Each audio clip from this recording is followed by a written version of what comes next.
రక్షకుడు దయచినాడట మన కొరకు పరమా రక్షకుడు దయచినాడట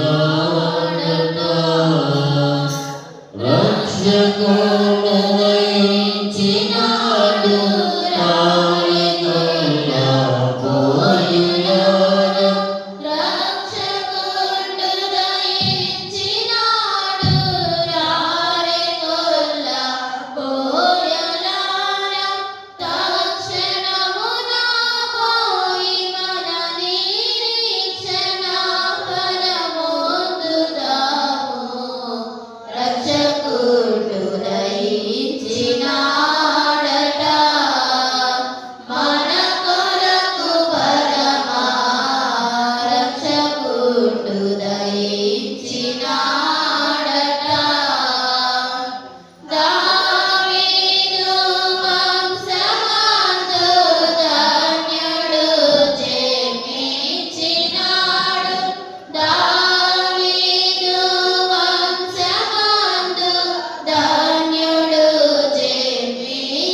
ప్రభుయేసుక్రీస్తునామములో ఈ ఉదయకాలపు శుభాలను తెలియపరుస్తూ మరొకసారి మిమ్మల్ని ప్రేమతో ఆహ్వానిస్తూ ఉన్నాం.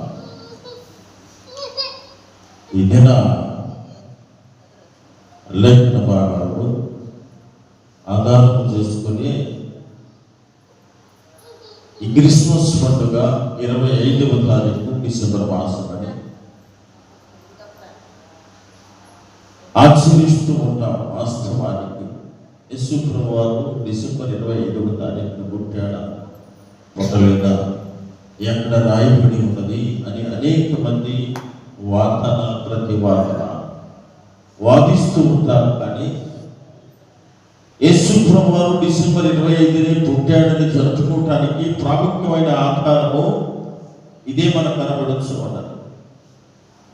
అందుకనే దేవాలయపు రికార్డుల ప్రకారము దేవాలయంలో ఉన్నటువంటి ఆ సభ్యత్వము ఆధారము ప్రకారము కొత్త సంవత్సరము అంటే మనకు ఇంగ్లీషు క్యాలెండర్ ప్రకారము జనవరి 1వ తారీఖు నుండి ప్రారంభమైంది. కాబట్టి యేసు ప్రభువారిని కూడా దేవాలయంలోకి తీసుకెళ్ళింది మొట్టమొదట జనవరి మాసము 1వ తారీఖు వారి క్యాలెండర్ ప్రకారం. జనవరి నెలకు ఇబ్రూ భాషలో వేరు ఉంటుంది.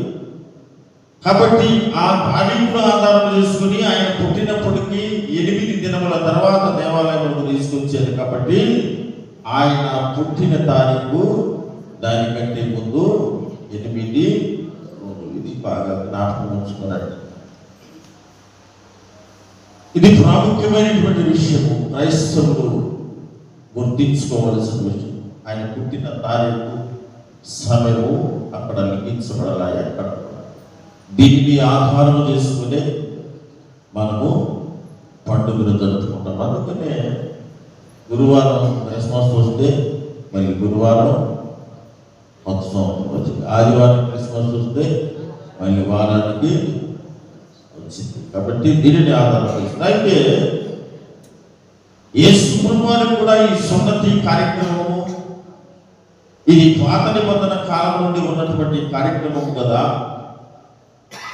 యూదులు ఆచరించే ఆచారం కదా, ఇశ్రాయేలీయులు ఆచరించే ఆచారం కదా. దీనిని నూతన నిబంధనలో వచ్చిన యేసు ప్రభువారు కూడా ఆచరించాడు. మరి దీనిని మనము కూడా ఆచరించాలనే సందేహాలు అనేక విధములుగా క్రైస్తవ విశ్వాసుల జీవితంలో వ్యక్తపరుస్తూ ఉంటుంది. అయితే చదవబడిన లేఖన భాగము లూకాసు సువార్త 2వ అధ్యాయం 21వ వచనంలో ఒక మాటను జ్ఞాపకం చేసుకుని, ఆ శిశువునకు సున్నతి చేయవలసిన 8వ దినము వచ్చినప్పుడు గర్భమందాయన పడక మునుపు దేవదూత చేత పెట్టబడిన యేసు అను పేరు వారికి వారు ఆయనకు పెట్టిరి. దేవుని దూత యేసు ప్రభువారు మరియమ్మ గర్భమున పడక మునుపే ఫలానా ఆయన నీకు పుట్టబోతున్నాడు, ఫలానా వ్యక్తి ఈ విధముగా జన్మించబోతున్నాడమ్మా, ఆయనకు పెట్టవలసిన పేరు కూడా ఈ విధముగా ఉన్నదని తన పేరును కూడా ప్రస్తావించింది. ఎందుకంటే దైవ కుమారుడు యేసు ప్రభువారు దేవుడే మానవునిగా ఈ లోకానికి పంపించాడు. అయితే ఆ సున్నతి దినమున దేవాలయమునకు 8వ దినమున తీసుకుని వెళ్ళి 8వ దినమున సున్నతి చేయించి 8వ దినమున వేలము పాట వేస్తారు. ఏమంటారమ్మా అనుకోండి, అప్పుడప్పుడు అయ్యో మా అమ్మాయిని పుట్టాడు, మా అమ్మాయి పుట్టింది, ఎలా పాట చేయాలని అంటూ ఉంటాం. ఈ ఆచారం ఇప్పుడు ఉన్నటువంటి ఆచారం కాదు. నాకు ఒక కుమారుని నీవు అనుగ్రహించు కనుక నా కుమారుని నీ సన్నిధానంలో సమర్పించుకుంటున్నానయ్యా. ఒకవేళ నా కుమారుని నేను సమర్పించుకోకపోయినా నా కుమారునికి కలిగినటువంటి విలువను బట్టి లేదా వచ్చేటువంటి ధనమును మీ సన్నిధానంలో సమర్పిస్తానయ్యా. అప్పుడు అందుకనే ఎలా పాటేసేటప్పుడు ఎంతకి పాడుకున్నామా, ఎంతకి అనుకున్నామా అంటావా? 500, 1000 మన స్థితిని బట్టి, మన ఉన్నత పరిస్థితిని బట్టి మనం కూడా అంత కానుకను సమర్పించాలని అనుకుంటూ ఉంటాం. అందుకనే ఆది కాండంలో ఒక మాటను జ్ఞాపకం చేసుకుందాం. ఆది కాండము 17వ అధ్యాయం 12వ వచనంలో 8 దినముల వయస్సు గలవాడు అనగా నీ ఇంట పుట్టిన వాడైనను నీ సంతానము కానీ అన్యుని యొద్ద వెండితో కొనబడిన వాడైనను మీ తరములలో ప్రతి మగవాడు మీలో సున్నతి పొందవలెను. 13వ వచనం కూడా నీ ఇంట పుట్టిన వాడును నీ వెండితో కొనబడిన వాడును తప్పక సున్నతి పొందవలెను. అప్పుడు నా నిబంధన మీ శరీరమందు నిత్య నిబంధనగా ఉంటును. స్పష్టంగా తెలియపరుస్తున్నటువంటి మాటలు. ఈ ఆచారము పూర్వపు దినముల నుండి వస్తూ ఉన్నటువంటి ఆచారము, అబ్రహాము సంతానము నుండి వస్తున్నటువంటి ఆచారము, యూదులలో నుండి వస్తున్న ఆచారము, ఇశ్రాయేలు నుండి వస్తున్నటువంటి ఆచారము. ఈ ఆచారమును యేసు ప్రభువారిలో కూడా ఆచరించాలని దేవాలయమునకు యెరూషలేమునకు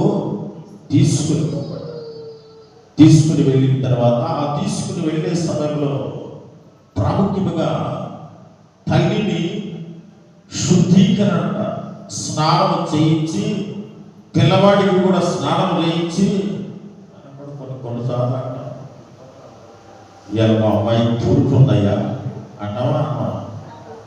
ఎంత వీడికి ఎంత లేదు కానీ ఆ ఊర్లో ఉంటాడు. తలవాకు 8 నీళ్లు, యాప, పసుపు ఇవన్నీ వేసి తీసుకెళ్ళి 7 రోజులు 6 రోజులు నీళ్ళు పోసుకోకుండా ఉండి ఈ ఎత్తుకెళ్ళిన బిందులన్నీ ఆ పిల్ల మీద మంచం మీద కూర్చోబెట్టి దెబ్బరించుకోవాలి ఊపిరాడు.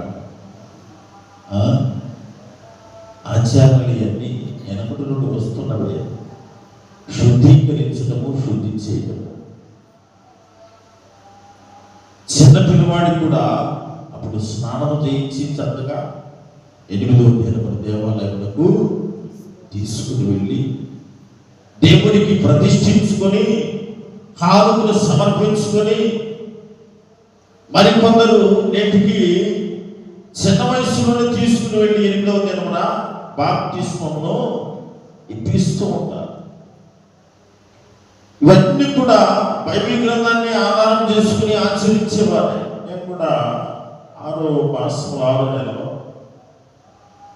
మా ఊరికి బాప్తిస్మం ఇప్పించడానికి సిద్ధం చేసి బాప్తిస్మం కొరకు నేను సిద్ధపరిస్తే బైబిల్ గురించి అవగాహన లేని వారు, బైబిల్ గురించి తెలియని వారు అనేక మంది అన్నారు. అతనికి ఏం తెలుసు అంటే, నువ్వు మీ పిల్లవాడికి బాప్తిస్మం ఇస్తున్నావు అయ్యా, ఇది దేవుని కొరకు ప్రతిష్ఠించుకోవడము, దేవునికి సమర్పించుకోవడము. అతనికి యుక్త వయసు వచ్చిన దాకా బాధ్యత తండ్రిగా నేను తీసుకుంటా. యుక్త వయసు వచ్చిన తర్వాత మరలా అతనికి కన్ఫర్మేషన్ చేయించి, అతనికి జ్ఞానం వచ్చింది కనుక అప్పుడు కన్ఫర్మేషన్ చేయించి, అయ్యా ఇక నుండి నీవు బాప్తిస్మం పొందావు చిన్నప్పటి నుండి, ఇప్పుడు నీ యథార్థతను బట్టి, నీ యవన జీవితం బట్టి, నీకు వచ్చిన జ్ఞానమును బట్టి యథార్థముగా జీవించాలని మరొకసారి దేవాలయంలో సేవకుని చేత బాప్తిస్మం ఇప్పించి, ఇక నీ పవిత్రతను నువ్వే కాపాడుకోవాలని విడిచిపెడతాము అని నేను చెప్పినప్పుడు అప్పుడు వారికి కొంతమందికి కను విప్పైంది, మరి కొంతమంది తెలియని వారు అలాగే ఉన్నారు. మన బిడ్డల కూడా మనము చాలా జాగ్రత్త తీసుకోవాలి. అందుకని యేసు ప్రభువుని తన తల్లిదండ్రులు చిన్న వయసులోనే తీసుకొచ్చారు.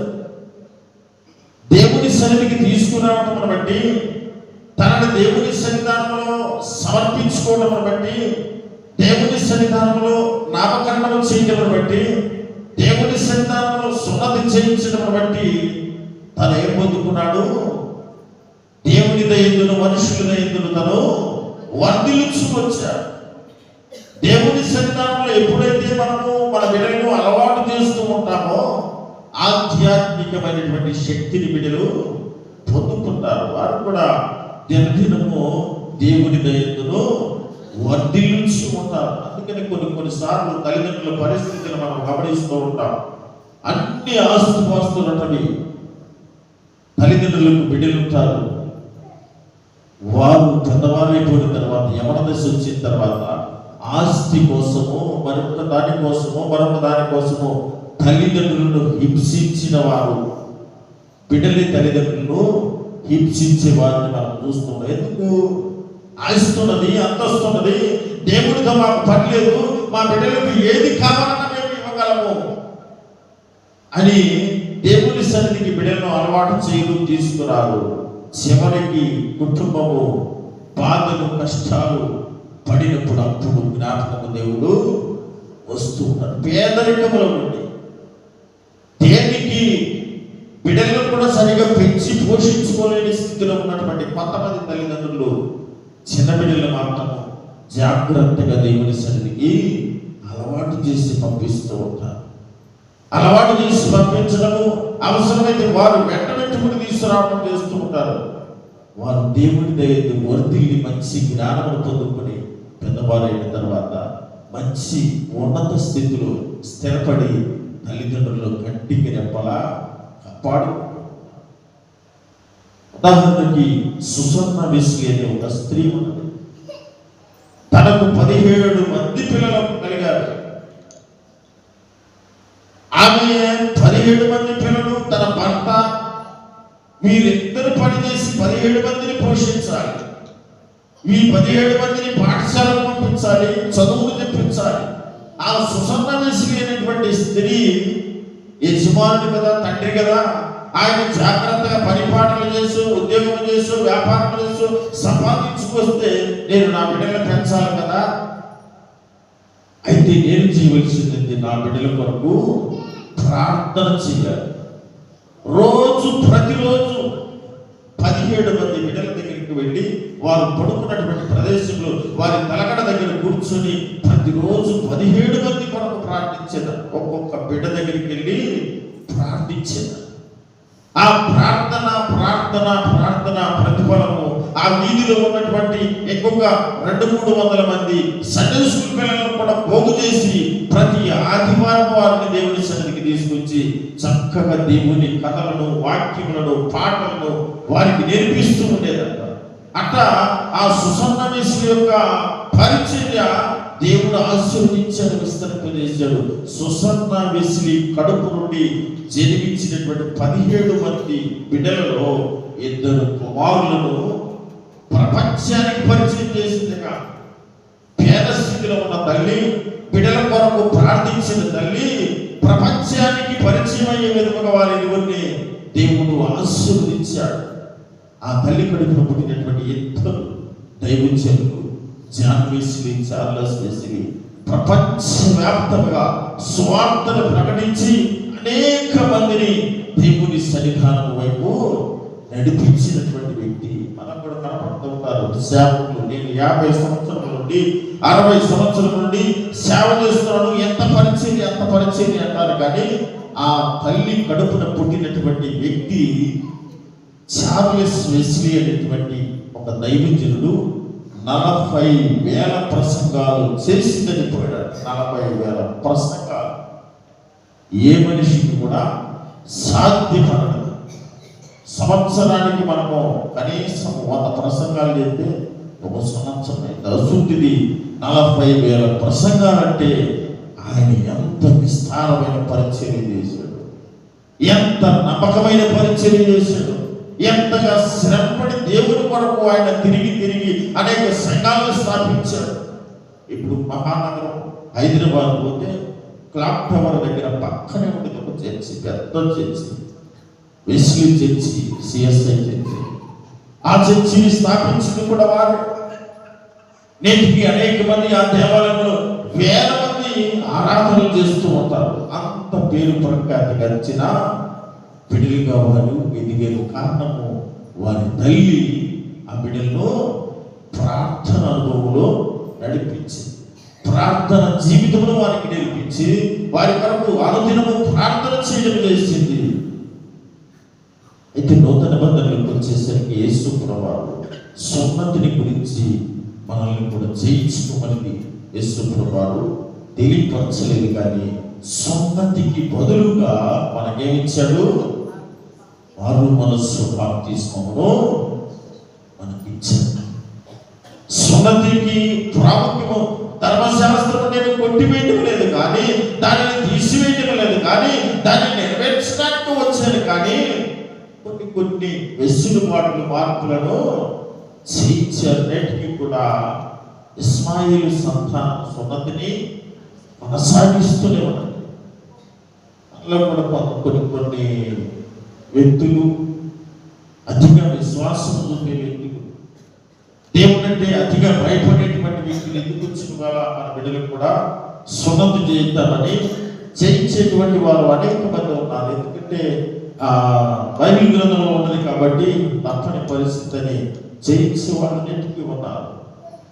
దేవుని నిబంధనను అనుసరించిన వారు అవుతారు కాబట్టి అలా చేయించిన వారు అనేక మంది ఉన్నారు. అయితే ఈ దినమున ఈ సున్నతిని గురించి దేవుడు తన సున్నతి లేదా ఆ చేతన సంస్కారం గురించిన మాటలు మనకు తెలియపరుస్తూ ఉండగా, అయితే యేసు ప్రభువారికి నామకరణము చేయటానికి, యేసు ప్రభువారికి పేరు పెట్టడానికి గల కారణాలను, కొన్ని విషయాలను లేఖనముల ద్వారా మీకు తెలియపరిచి ఈ సందేశాన్ని ముగించాలని నేను ఆశపడుతూ ఉన్నాను.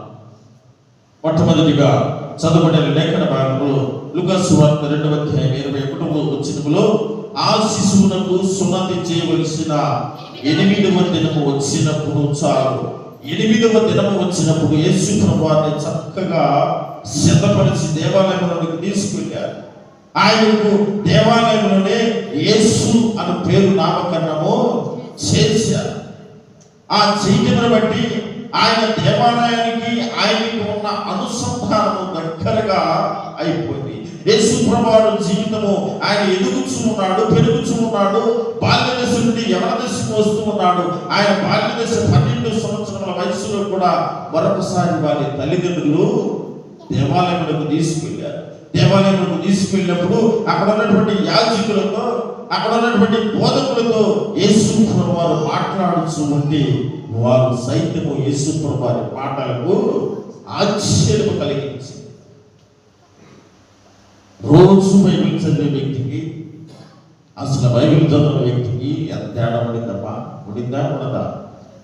ఉండిందా ఉండదా? ఉండింది లేకపోతే ఉండదు. ఈ రెండు మాటలు కాదు, మధ్యలో ఒక మాట వంటది అంటే ఇండియం మాట నాకు అర్థం కాదు. ఉండింది లేకపోతే ఉండదు. రెండింటికి మధ్యలో ఉండే మాట చెబుతారు. బైబిల్ను చదివిన వ్యక్తికి చక్కగా ఆధ్యాత్మికమైనటువంటి జ్ఞానం ద్వారా ఏదైతే టకటక చెబుతారు. యేసు ప్రభువు కూడా దైవికమైనటువంటి జ్ఞానం కలిగిన వాడు కనుక అక్కడ ఉన్నటువంటి పెద్ద పెద్ద బోధకుల సైతము ఈయన ప్రశ్నలకు వారు ఆశ్చర్యపోయారు. వారు సమాధానం కూడా చెప్పలేకపోయారు. అంతటి జ్ఞానము దేవుడు తనకు అనుగ్రహించాడు. తదుపరి ఆయన బాప్తిస్మం ఇచ్చు యోహాను చేత బాప్తిస్మము పొందినట్లుగా లేఖనాలు మనకు తెలియపరుస్తున్నారు. అక్కడే ఆయన బాప్తిస్మం పొందిన ప్రదేశంలోని తండ్రి, కుమారుడు, పరిశుద్ధాత్మ ముగ్గురు ఏకమైన సందర్భం మనకు కనబడుతూ ఉంటుంది. బైబిల్ గ్రంథంలో మనం ఎక్కడ కనపడదు. 3 స్వభావాలు, 3 వ్యక్తులుగా బైబిల్ గ్రంథంలో మనకు తెలియపరుస్తూ ఉంటారు. 3 వ్యక్తిత్వాలను తెలియపరుస్తూ ఉంటారు. కానీ యేసు ప్రభువులోని ఆ 3 విషయాలను వ్యక్తపరచబడ్డవి, కనపరచబడ్డవి. అందుకనే ఆయన బాప్తిస్మము యవన దశలో తీసుకున్న సమయంలో ఆకాశం నుండి తండ్రి చూస్తూ ఉన్నాడు. ఆకాశం నుండి పరిశుద్ధాత్మను యేసు ప్రభువుకి కుమారుని మీదకి పంపించాడు. అంతటి ఘనకార్యము యేసు ప్రభువు జరిగించబడింది.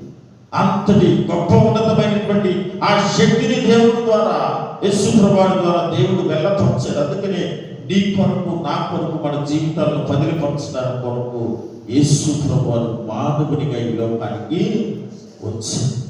ఆ మానవుని రీతిలో ఎందుకు వచ్చాడంటే, మానవుని శరీరము దాల్చుకునేందుకు వచ్చాడంటే, నీ ముందు నిలబడి నీతో మాట్లాడి నీవు ఎలా నడవాలో, ఎలా బ్రతకాలో, ఎలా మాట్లాడాలో, ఎదుటి వారితో ఎలా ప్రవర్తించాలో నేర్పించడానికి యేసు ప్రభువు ఈ లోకానికి వచ్చాడు. ఆయన వచ్చి మనకులాగా కఠినముగా మాట్లాడు. మనమైతే పొగటేమో ఇదిగో దోయి, ఇది గొర్రెలు గేదలాగా దోయి ఏమంటే ఇవ్వండి, పోతలు నీళ్ళు పోతున్నారు దోయి. ఇది యేసు ప్రభువు ఎవరిని కఠినతరంగా మాట్లాడు. అందరినీ ప్రేమించాడు. దెయ్యములు పట్టిన వారిని, దురాత్మలతో పీడిస్తున్న వారిని, అనారోగ్యం ఉన్న వారిని, అంటువ్యాధులతో ఉన్న వారిని సైతం దేవుడు దగ్గరకు పిలిచి, వారిని ప్రేమకు పిలిచి వారిని ఆదరించాడు. వారిని ముట్టుకున్నాడు. అనేక మంది స్వస్థత పొందారు. ఎందుకంటే ఆయనలో దైవికమైన శక్తి ఉన్నది కాబట్టి దేవుడు తన ఎడల చూపించవలసిన కార్యములన్నిటినీ యేసు ప్రభువు ఈ లోకంలో చేశాడు.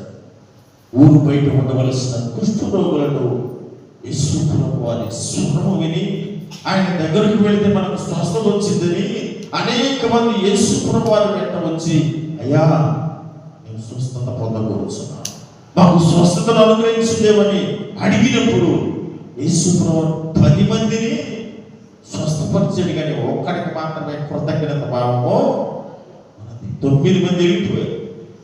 మనం స్వస్థత పొందాం, బాగుపడ్డాం కదా, వెళ్ళిపోదాం అనుకుని సంతోషంగా వెళ్ళిపోయారు 9 మంది.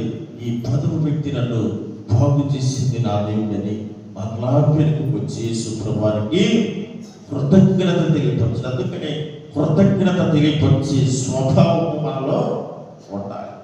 కృతజ్ఞత లేని జీవితము మనలో ఉండకూడదు. కృతజ్ఞత కలిగి మనము జీవిస్తే దేవుడు నిత్యము నీవు నన్ను జ్ఞాపకము చేసుకున్నాడు. అందుకనే యేసు ప్రభువారిని అనేక మంది ఈ ప్రపంచంలో పూజించడానికి కారణము యేసు ప్రభువారు ప్రతి వ్యక్తికి ఒక పాఠాన్ని నేర్పించారు. ప్రతి వ్యక్తి జీవితానికి ఒక పాఠాన్ని నేర్పించారు. నిన్ను వల్లే నీ పొరుగు వారిని ప్రేమించయ్యా. నీ శరీరాన్ని నీవు ఏ విధముగా ప్రేమించుకుంటున్నావో, నీ శరీరానికి ఆహారం అవసరమైనప్పుడు ఏ విధముగా నువ్వు తింటున్నావో, నీ శరీరానికి గాయమైనప్పుడు ఏ విధముగా నీ శరీరం పట్ల శ్రద్ధ తీసుకుంటున్నావో, ఎదుటి వారిని కూడా అదే విధముగా ప్రేమించండి. ఒకసారి జనం భయంకరమైన జనం వచ్చింది, లేవలేకపోతాం, కూర్చోలేకపోతాం, నేర్చుకోడు పక్కా పోతాం. అమ్మో నాకు కొంచెం ఎంతకంటే బాగుంటుంది, నేను లేచి తిరగలా, వచ్చి దానికి తెచ్చింది బాగా, పక్కన పుండు ఉండి చెప్పే వాళ్ళకి తెచ్చింది. అందుకని దేవుడు ఆ మాటను హెచ్చరించాడు, నిన్ను వల్లి నీ పొరుగు వారిని ప్రేమించు అని తెలియపరిచిన ఒక మాటని జ్ఞాపకం చేసుకొని ఈ సందేశాన్ని ముగించుకున్నాం. యోహాను సువార్తలో ఒక మాటని జ్ఞాపకం చేసుకున్నాం. మొదటి అధ్యాయం, యోహాను సువార్త మొదటి అధ్యాయము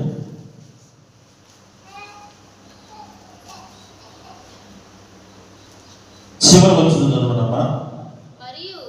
మరియు ఆయన మీరు ఆకాశము తెరవబట్టయు దేవుని దూతలు మనుషుని కుమారుని పైగా ఎక్కుటైను దిగుతైను చూతులని మీతో నిశ్చయముగా చెప్పుచున్నాను. ఎంత గొప్ప కార్యము! మనమందరము కూడా దేవునిలో ఉంటే, దేవునిని అనుసరిస్తే, దేవుని మార్గంలో కనుక మనము నిలవబడగలిగితే, దేవుని ఆజ్ఞలను మనము అనుసరించగలిగితే, ఆజ్ఞలను తప్పకుండా ఆచరించగలిగితే, దైవ కుమారుడు ఏ విధముగా గొప్ప గొప్ప కార్యములను చూశాడో నీవు నేను కూడా చూడగలను. దేవుడు మనకు చూపించగలడు. అందుకనే యాకోబు కూడా స్వప్నమందు ఒక దర్శనమును తనకు కలను చూపించాడు. యాకోబు బాధలో ఉన్నాడు, భయపడుతూ ఉన్నాడు, ఆపదలో ఉన్నాడు, కష్టపడుతూ ఉన్నాడు, ఒంటరి పోరాడుతూ ఉన్నాడు, అంధకార చీకటిలో ఉన్నాడు, ఎటు చూసిన భయం వేస్తూ ఉన్నది. ఒక రాయిని తల మీద చేసుకుని పడుకున్నాడు. రాత్రి పూట దేవుడు తనకు అభయమును ఇచ్చాడు. అయ్యా యాకోబు, మోసగాడివి, అన్నను మోసం చేసావు, తమ్ముడు తండ్రిని మోసం చేసావు, ఇన్ని మోసాలు చేసావు, కానీ నీలో ఎక్కడో దైవ భక్తి కనబడుతుంది. నువ్వు ఈ లోకంలో అందరినీ భయపడకపోయినా ఎక్కడో మూలన నాకు మాత్రం నువ్వు భయపడుతున్నావు. యాకోబు, నీకు రాత్రి నేను తోడుగా ఉంటా. ఈ రాత్రి నీ కొరకు దేవదూతలు ఆకాశం నుండి పైకి కిందకి ఎక్కడెక్కడో చూస్తున్నావు అంటే నీ స్థితి ఆకాశం అంతా ఉన్నతముగా నేను హెచ్చించబోతు. దేవుడు ఆకాశం నుండి చూస్తూ ఉన్నాడు. దేవుడు ఆకాశం నుండి దేవదూతలు యాకోబు దగ్గర నుండి ఇచ్చిన మీద నుండి కిందకి పైకి పంపిస్తూ ఉన్నట్టు స్వప్నమందు యాకోబు చూశాడు. తన జీవితము, తన బాహ్య జీవితము బహుగా దేవుడు ఆశీర్వదించాడు. ఉన్నతమైన సంతానాన్ని ఇచ్చాడు, రాజులను ఇచ్చాడు, తన వంశముల నుండి రాజ్యాలను ఏలేవారిని ఇచ్చాడు. దేవుడు తన జీవితంలో నుండి ఆఖరికి యేసు ప్రభువారిని కూడా అదే సంతానంలో నుండి జన్మించడానికి కారణభూతుడయ్యాడు. ప్రియమైనటువంటి దేవుని బిడ్డలారా, నిత్య నిబంధన మన జీవితంలో కూడా స్థిరపరచుకోవాలి, మనము కూడా కొనసాగించుకోవాలి. అందుకనే ఈ సున్నతి కార్యక్రమము ఇస్సాకు జీవితంలో నిత్యము జ్ఞాపకం ఉండాలని ఇస్సాకు జీవితంలో తనను దేవాలయం తీసుకెళ్ళారు, సున్నతి చేయించారు.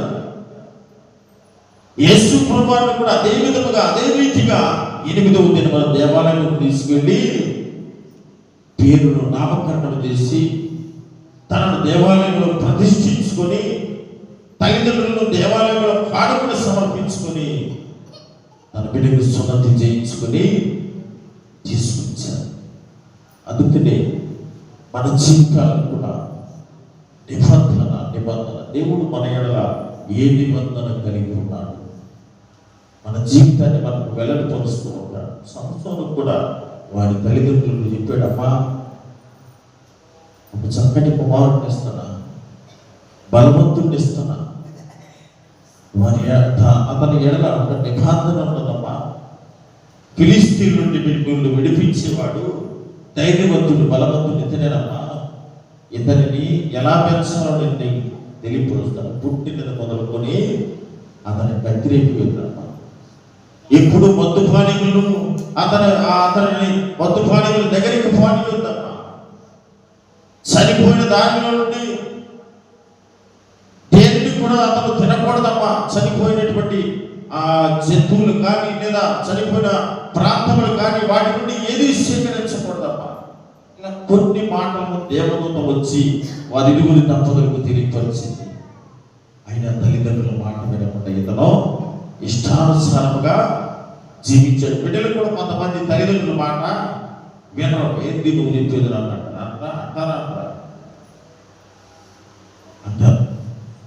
తగిన గుణపాఠము తల్లిదండ్రులు వయసు అయిపోయిన తర్వాత అప్పుడు మనం అమ్మ నాన్న మనం ఎందుకలేదని అప్పుడు జ్ఞాపకం అవుతారు పిల్లలు. అందుకనే తల్లిదండ్రులు పడ్డ కష్టం మన జ్ఞాపకం ఉండదు. కానీ మన బిడ్డలు మనల్ని ఏడిపించినప్పుడు మనకు అప్పుడు జ్ఞాపకం వస్తారు. ఎవరు? మన తల్లిదండ్రులు.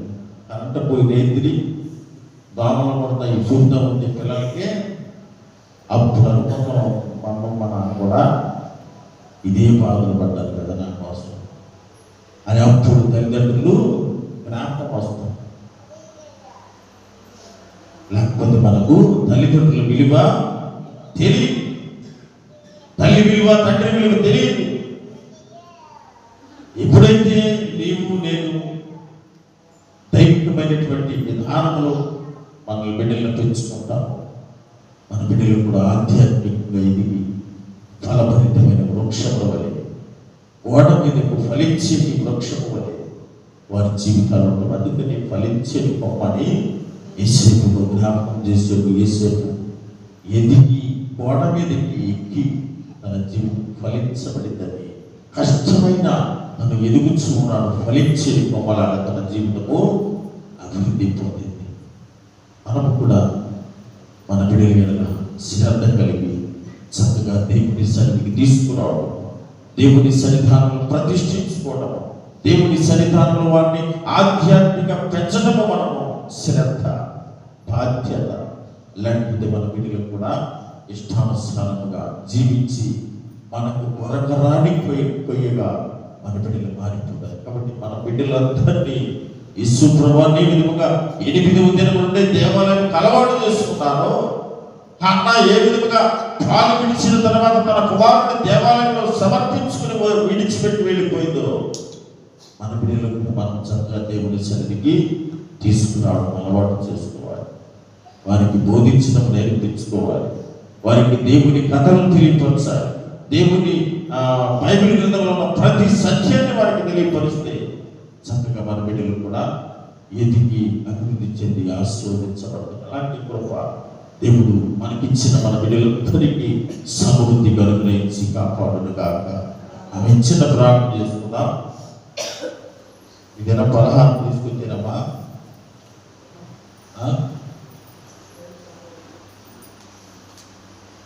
చెప్పలేదా మీకు? సరే, తల వంచండి, చిన్న ప్రార్థన చేసుకుందాం. తల వంచండి, చిన్న ప్రార్థన చేసుకుందాం. పరిశుద్ధుడు వెళ్ళి దేవా, మా పరమ తండ్రి, గొప్ప దేవుడి వందనాలు స్తోత్రాలు చెల్లిస్తూ ఉన్నాము. విన్న వాక్యం అందరి హృదయంలో నేను పెట్టి ఫలితం చేయండి. వాక్యానుసారమైన జీవితము మమ్మల్ని గ్రహించండి ప్రభువా. వాక్యము వినటము మాత్రము కాదు, కానీ వాక్యమును అనుసరించి మేము నడుచుకోవాలి. మేము నడుచుకోవడమే కాదు, మా బిడ్డలను కూడా ఆధ్యాత్మికముగా నడిపించుకోవడానికి, ఆధ్యాత్మిక స్థితిలో నిలబెట్టుకోవడానికి తగిన కృపను చూపమని మా ప్రభువును ప్రియుని రక్షకుడైన యేసు క్రీస్తు నామమున అడిగి పెట్టుకొనుచున్నాము తండ్రి. ఆమె రేపటి దినం